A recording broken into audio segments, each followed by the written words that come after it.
Poursuivons maintenant avec les types de courants et les paramètres de soudage avec le procédé de soudage SMA-W. Nous verrons pendant ce cours la présentation des types de courants et les polarités, les paramètres de soudage et leurs effets, et nous terminerons par un petit questionnaire sur les types de courants et les paramètres de soudage SMA-W. Introduction au procédé SMA-W. Ce procédé a été développé au début du 20e siècle et popularisé pendant la Seconde Guerre mondiale. L'acronyme SMA-W vient des mots anglais Shield Metal Arc Welding, que nous pouvons traduire en français par procédé de soudage à l'arc avec électrode enrobée. Les principes de ce procédé sont l'utilisation d'une électrode métallique recouverte d'un revêtement flux fondu grâce à un arc électrique. Ce procédé forme un arc électrique entre l'électrode et la pièce à souder. Le rôle du flux est de protéger le bain de fusion de l'oxydation et des contaminations atmosphériques. Ce procédé est appliqué en chantier de construction, en fabrication, en industrie pétrolière et gazière, ainsi que sur les chantiers. Ses avantages sont la polyvalence, la simplicité, la capacité à être utilisé dans des conditions difficiles et les peu coûteux permet de souder dans toutes les positions selon l'électrode. Le soudage SMA-W fonctionne en utilisant l'énergie d'un arc électrique pour fondre les métaux à souder, tandis que le revêtement flux protège le bain de fusion des contaminations atmosphériques. Le courant électrique est le déplacement de particules chargées appelées électrons le long d'un chemin conducteur. Ces électrons circulent dans une direction donnée, créant ainsi le courant électrique utilisé dans nos appareils et circuits électriques. Comme nous l'avons mentionné précédemment, l'électricité est un flux de petites particules chargées appelées électrons. Ces électrons sont les porteurs de charge et ils se déplacent à travers un matériau conducteur comme un fil électrique. Quand on applique une tension, une différence de potentiel électrique à ce fil, ceci pousse les électrons à se déplacer dans une direction spécifique le long de ce dernier. C'est ce mouvement d'électrons qui constitue le courant électrique. Donc, en résumé, le courant électrique est simplement le flux d'électrons dans un fil ou un circuit électrique. Les paramètres. Comme tous les procédés de soudage, les paramètres de soudage jouent un rôle crucial dans la qualité et l'intégrité de la soudure. Voici les principaux paramètres et leur importance. Le type de courant disponible, la polarité choisie, la longueur d'arc, l'ampérage, le type d'électrode utilisé, les paramètres de la personne qui soude, soit sa vitesse de soudage, son angle de soudage, la propreté du matériel, le nettoyage entre les passes. Ces paramètres seront vus tout au long du module en atelier. Il existe principalement deux types de courants électriques. Vous les connaissez? C'est le courant alternatif, que l'on appelle le CA, et le courant continu, appelé le CC. Dans les prochaines diapositives, nous allons voir comment ces types de courants sont créés et quelles sont leurs différences. Débutons par une vidéo produite par Hydro-Québec.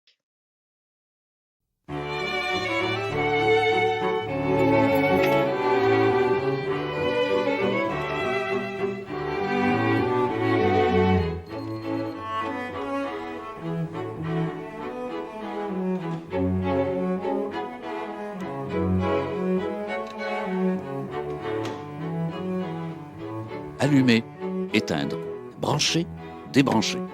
Des gestes que nous faisons au quotidien dès qu'on en a besoin.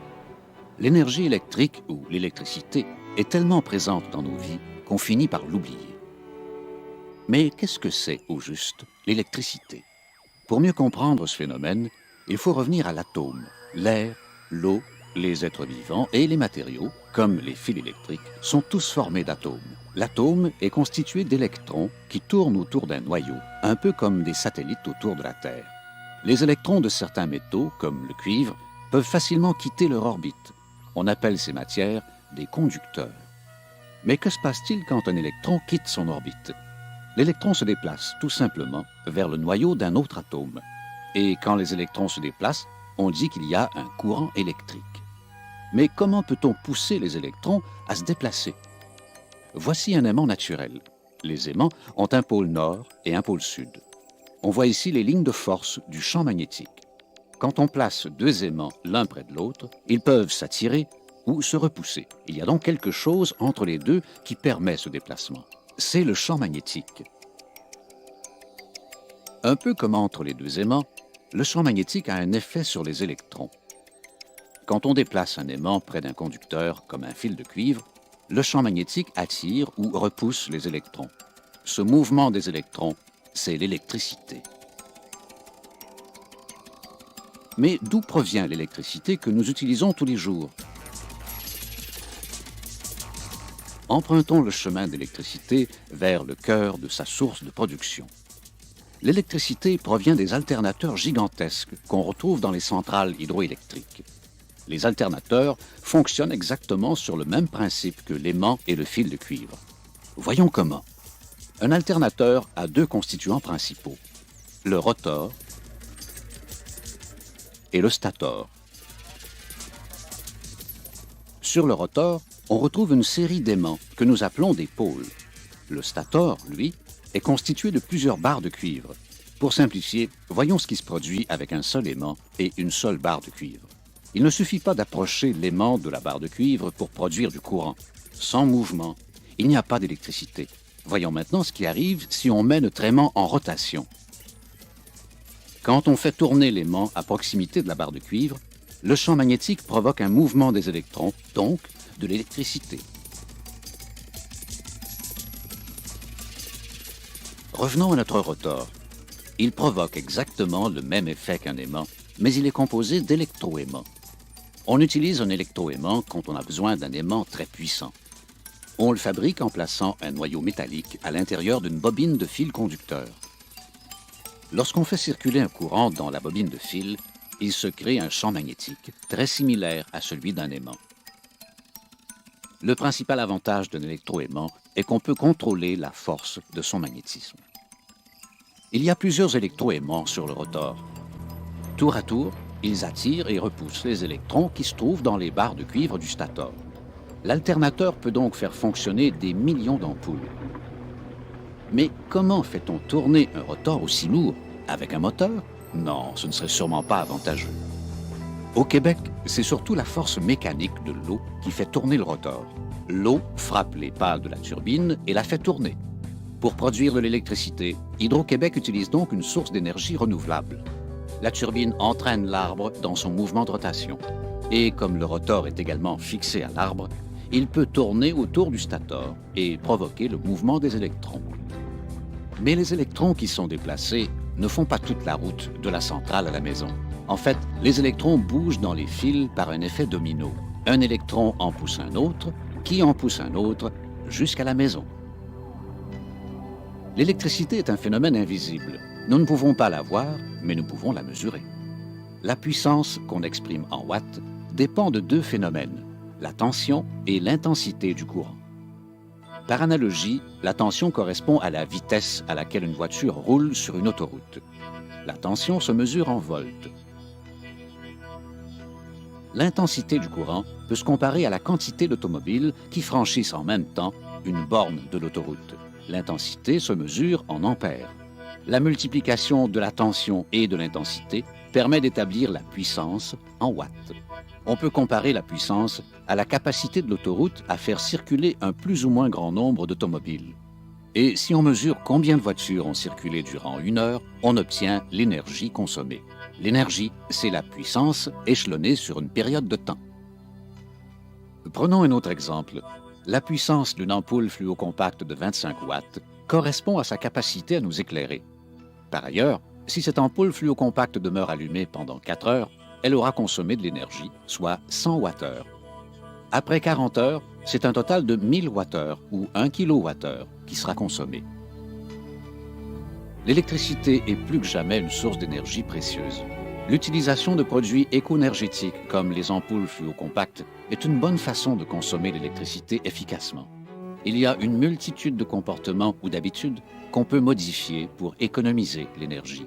Chaque petit geste compte. Mieux consommer l'énergie, c'est bon pour nous tous et c'est bon pour l'environnement.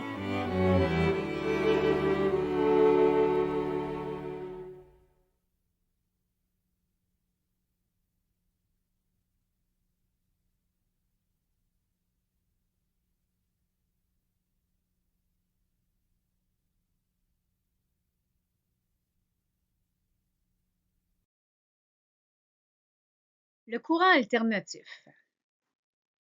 Imagine un fil qui se déplace dans un champ magnétique. Quand ce fil bouge vers le haut ou vers le bas, il crée un courant électrique.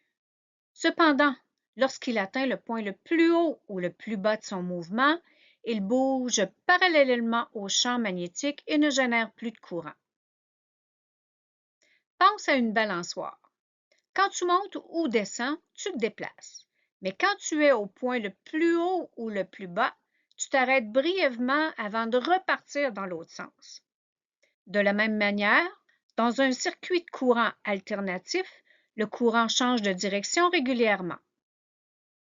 En résumé, le courant alternatif est un type de courant électrique qui change constamment de direction. Le soudage avec un courant alternatif en SMAW est plutôt rare. Cependant, il peut être utilisé selon le type d'électrode et dépendamment du travail à faire. Éviter l'aimantation. Dans certaines situations, comme avec des pièces en acier fortement magnétisé, le courant continu peut provoquer des problèmes d'arc instables à cause de l'aimantation de la pièce. L'utilisation du courant alternatif peut réduire ou éliminer ces effets, car le changement constant de direction du courant empêche l'accumulation d'un champ magnétique stable. Disponibilité des équipements. Parfois, le choix du courant alternatif est dicté par la disponibilité de l'équipement.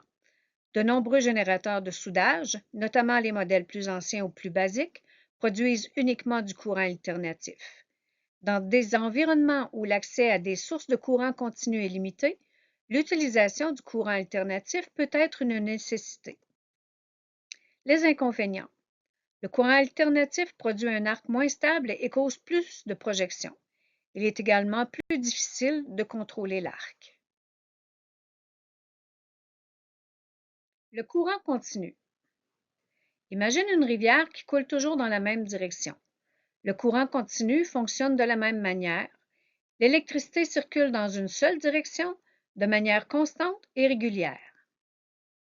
Pense aussi à une pile ou à une batterie. Quand tu branches un appareil, l'électricité fournie par la pile va toujours du positif au pôle négatif sans changer de direction. C'est ça le courant continu. Contrairement au courant alternatif, où le courant change de direction régulièrement, le courant continu est plus simple parce qu'il va toujours dans le même sens, comme un robinet qui reste toujours ouvert. C'est grâce au redresseur à l'intérieur de la machine à souder qui permet de changer le courant alternatif en courant continu que nous pouvons obtenir un ampérage et un arc stable. Le courant continu est très souvent utilisé avec le procédé SMAW et voici pourquoi. Le contrôle de l'arc.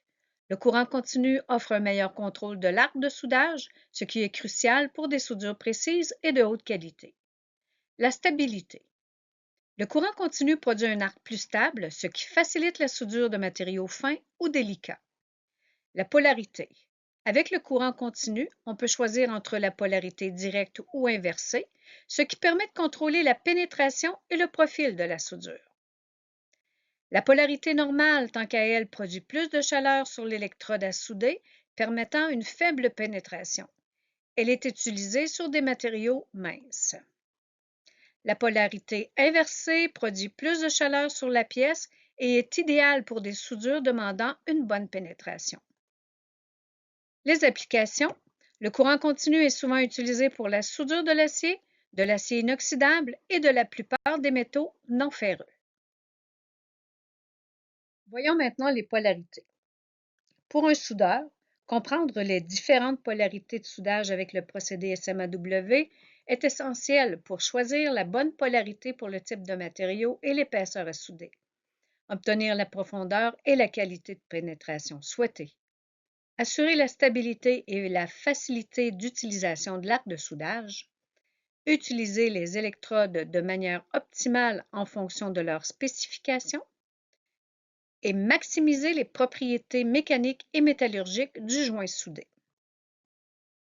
En maîtrisant ces aspects, un soudeur peut améliorer la qualité, la durabilité et l'efficacité de ses soudures tout en s'adaptant aux différentes conditions et exigences des projets de soudage.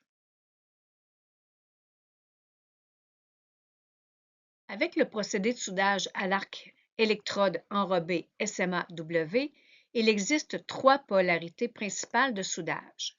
Le courant continu à polarité normale, le courant continu à polarité inversée et le courant alternatif.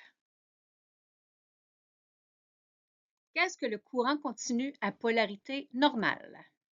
C'est le courant qui circule de l'électrode vers la pièce à souder à partir de l'électrode négative. Il a l'avantage de produire une pénétration moins profonde mais plus large. Environ 70 de la chaleur est concentrée sur l'électrode.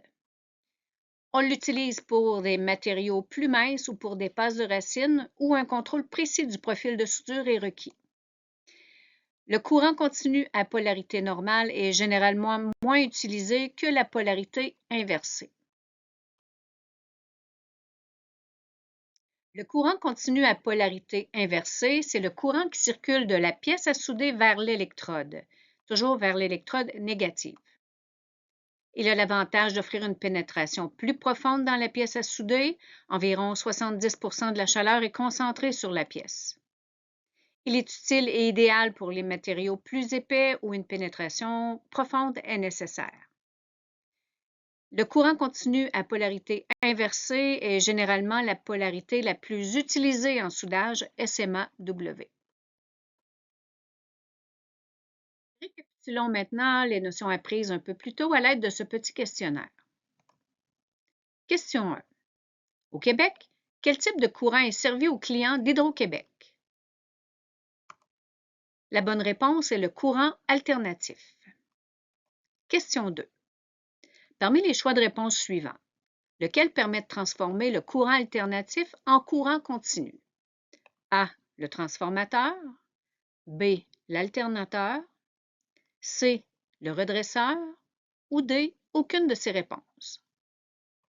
La bonne réponse est le redresseur. Question 3. Vous travaillez sur un chantier extérieur et un boîtier de protection est brisé. Le boîtier est d'une épaisseur de 1/8 de pouce ou 3,2 mm et vous devez souder avec une électrode de 3/32 de pouce. Quelle polarité parmi les suivantes vous permettrait de souder sans obtenir une trop forte pénétration et percer le boîtier lors du soudage? A. Le courant constant polarité normale. B. Le courant constant polarité inversée. Ou C. Le courant alternatif. Si vous avez répondu le courant constant à polarité normale, le CCPN, vous avez la bonne réponse. Question 4. Vous travaillez dans une mine située au nord du Québec et votre travail consiste à entretenir les stations de chargement souterraines. Dû au frottement du minerai, les plaques que vous devez réparer sont magnétisées, ce qui crée du soufflage d'arc. Parmi les réponses suivantes, laquelle permettrait d'atténuer ce phénomène d'aimantation? A. Le courant continu à électrode positive. B. Le courant continu à électrode négative. C. Le courant alternatif. D. Aucune de ces réponses. La bonne réponse est le courant alternatif. Question 5. Afin d'obtenir un nouvel emploi, on vous demande de passer des examens destructifs de type CWB. L'examen consiste à souder des pièces de 3/8 de pouce d'épaisseur à une de 1/4 de pouce d'épaisseur. Évidemment, vous recherchez une bonne pénétration lors du soudage puisque les soudures subiront une forte pression lors du pliage des échantillons.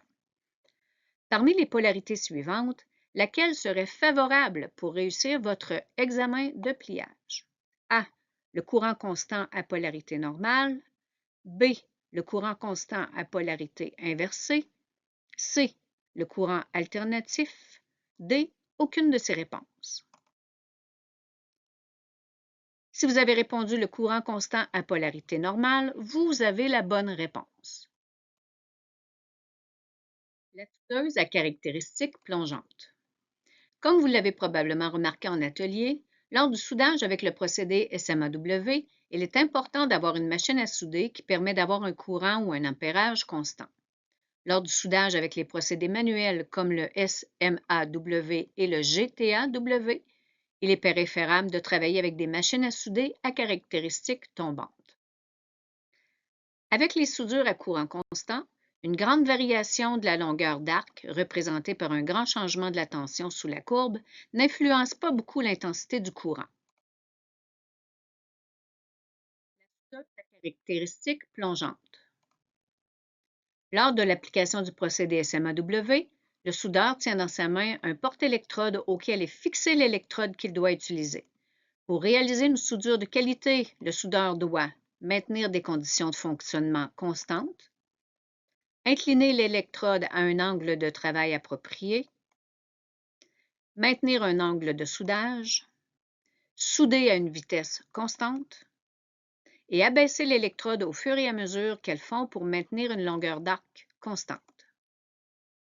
L'utilisation du courant constant permet au soudeur, même s'il ne maintient pas une longueur d'arc parfaitement constante, de trouver une vitesse moyenne de descente de l'électrode pour produire un profil de cordon adéquat. Les soudeuses SMAW n'ont généralement pas un courant constant, ce qui peut être bénéfique pour le soudeur. Dans le premier cas, si le taux de fusion diminue légèrement, le soudeur a le temps de rapprocher l'électrode de la pièce pour ajuster la longueur de l'arc avant que celui-ci ne devienne trop long. Dans le deuxième cas, si le taux de fusion augmente légèrement, cela réduit le risque que l'électrode ne colle à la pièce. Les nouvelles soudeuses à commande électronique ont souvent une courbe caractéristique presque verticale, c'est-à-dire que le courant est presque parfaitement constant. Le soudeur ne peut donc pas profiter des avantages que nous venons de mentionner, car le temps de réaction de ces soudeuses est beaucoup trop rapide et précis. Les fabricants fournissent alors un dispositif de réglage de la pente de la courbe dans la partie basse tension sous 25 volts environ. L'arc contrôle peut être indiqué par les expressions arc force, arc control ou bien DIG. En résumé, ces soudeuses adaptent l'intensité du courant lors de la variation de l'arc. Lorsque l'arc augmente, le courant diminue et lorsque l'arc raccourcit, l'intensité augmente. La force d'arc, aussi appelée dig. La force d'arc est une fonction qui compense la baisse de tension de l'arc causée par un raccourcissement de la longueur de l'arc en augmentant l'intensité du courant. Cela maintient la chaleur constante et empêche l'électrode de coller au métal de base. Il est crucial de maintenir une longueur d'arc stable lors du soudage à l'arc. Cependant, cela peut être difficile pour les soudeurs novices. Si l'arc se raccourcit, la tension diminue, mais l'intensité reste la même, ce qui réduit la chaleur du bain de fusion et peut éteindre l'arc, causant ainsi l'adhérence de l'électrode. La force d'arc détecte ce raccourcissement et augmente l'intensité pour maintenir la chaleur et prévenir le collage de l'électrode. Certains appellent cette fonction le contrôle de l'arc. En général, les soudeurs expérimentés gardent le contrôle d'arc plutôt bas, soit 30% et moins, pour éviter des grandes variations d'arc, surtout lorsque les soudures doivent s'effectuer à la verticale. Cependant, lorsque certains soudeurs utilisent les électrodes de type cellulosique qui ont tendance à coller, il est possible d'augmenter le paramètre afin de diminuer les risques de collage. Nous allons voir les types d'électrodes dans un cours futur. Parlons maintenant de l'ampérage. L'ajustement de l'ampérage est crucial en soudage SMAW car il influence directement la qualité et les caractéristiques de la soudure. Voici pourquoi et comment on ajuste l'ampérage en fonction des différents facteurs. La pénétration de la soudure. Un ampérage approprié assure une bonne pénétration du métal de soudure dans le matériau de base. Un ampérage trop bas peut entraîner une pénétration insuffisante, tandis qu'un ampérage trop élevé peut causer une surpénétration et des brûlures. La vitesse de fusion. L'ampérage affecte la vitesse à laquelle l'électrode fond. Un ampérage trop bas peut entraîner une fusion lente et une soudure froide, tandis qu'un ampérage trop élevé peut causer une fusion excessive et des projections. L'électrode. Chaque type et diamètre d'électrode a une plage d'ampérage recommandée. Utiliser l'ampérage correct pour l'électrode choisie est crucial pour obtenir de bonnes propriétés mécaniques et métallurgiques dans la soudure. L'ajustement de l'ampérage dépend principalement du matériel à souder, de l'épaisseur du matériel à souder, de la position de soudage, du diamètre de l'électrode utilisée, ainsi que des capacités de la machine à souder. Il est important de noter que sur les boîtes d'électrodes utilisées se trouve l'ampérage pour l'utilisation adéquate des électrodes ainsi que là où les polarités qui peuvent être utilisées. Par exemple, pour le même diamètre de 3/32 de pouce, une électrode E7018 pour l'acier demandera légèrement plus d'ampérage qu'une électrode pour l'acier inoxydable E308L. Notez que les désignations d'électrodes seront vues dans un cours futur. Voici une charte qui vous donne des ampérages approximatifs à utiliser selon le type et le diamètre d'électrode. Afin de vous guider lors du soudage sur acier inoxydable, non seulement vous pouvez vous référer aux fabricants d'électrodes, mais gardez également en tête que l'acier inoxydable demande généralement moins d'ampérage que l'acier, environ 15 à 20 de moins. En effet, l'acier inoxydable garde la chaleur plus près du bain de fusion et il est important que la pièce ne devienne pas trop chaude afin de réduire les risques de précipitation de carbure de chrome. Il est donc important que la zone adjacente au joint à souder ne se situe pas entre 400 et 900 degrés Celsius. En conclusion, pour les futurs soudeurs, comprendre et maîtriser les paramètres vus dans cette présentation est fondamental pour assurer des soudures de haute qualité et une performance optimale. En prenant en considération le type de courant, les polarités, les paramètres de soudage et l'ampérage, les soudeurs peuvent adapter leur technique à une variété de situations et matériaux, renforçant ainsi leurs compétences et leur efficacité dans le domaine du soudage SMAW.